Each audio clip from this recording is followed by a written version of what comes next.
राधे राधे दोस्तों आज हमने हरे चने की कढ़ी बनाई है और ये इतनी स्वादिष्ट बनी है ना। और आपको पता है जो हमारे कान्हा जी है ना, उनको भी कढ़ी का भोग बहुत अच्छा लगता है। तो हमने हरे चने को अच्छी तरह से धोकर साफ कर लिया और फिर ये देखिए इसमें हम हरे चने को कूट लेंगे। मिक्सी में नहीं पीसेंगे क्योंकि एक पेस्ट बन जाएगा, हमें बस दरदरा सा इसको करना है। देखिए इस तरह से अब हम सारे चने को कूट लेंगे।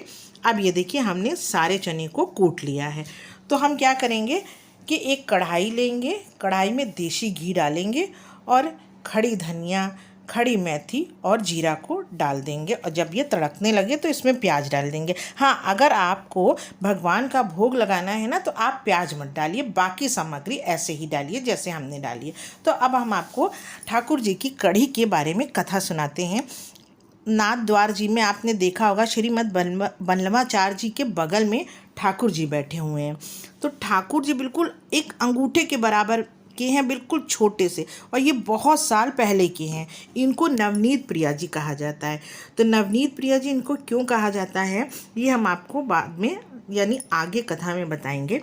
तो कहा जाता है कि श्रीनाथ जी को अगर 10 रोटियों का भोग लगता है ना तो हमारे नवनीत प्रिया जी को 20 रोटियों का भोग लगता है।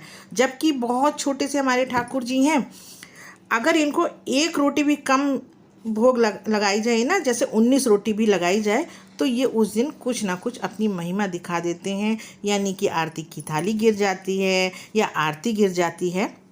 तो क्या है कि नवनीत प्रिया जी को रसोई घर में जाके भोग लगाते हैं और हमारे जो श्रीनाथ जी हैं वो मंदिर में ही भोग लगाते हैं। तो एक बार पंडित जी नवनीत प्रिया जी को भोग लगा रहे थे। तो कहा जाता है कि भगवान को मीठे का भोग पहले लगाना चाहिए, सबसे पहले मीठे का पात्र रखना चाहिए। लेकिन उस दिन पंडित जी से गलती हो गई, उन्होंने कढ़ी का जो पात्र था वो आगे रख दिया, बाकी चीज़ों का जैसे खीर का, सब्जी का पात्र पीछे रख दिया और उन्होंने भोग लगाया और पर्दा बंद कर दिया। कहते हैं कि भगवान को 45 मिनट का भोग लगाना चाहिए, तो उन्होंने पर्दा बंद कर दिया। 45 मिनट बाद जब पंडित जी ने पर्दा खोला तो देखा नवनीत प्रिया जी अपने सिंहासन पे नहीं है। अब चारों तरफ उनको ढूंढने लगे लोग कि कहाँ गए हमारे छोटे कान्हा जी, कहाँ खो गए। चारों तरफ ढूंढाई हो रही थी। तो किसी ने कहा कि ऐसा करते हैं कि सभी पात्र में यानी कि कढ़ी के, सब्जी के, खीर के पात्र में ढूंढते हैं।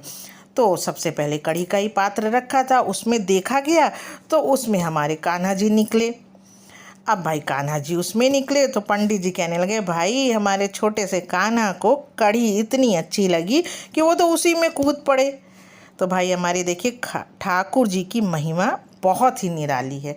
तो इसीलिए कहा जाता है कि भगवान को कढ़ी का भोग जरूर लगाइए।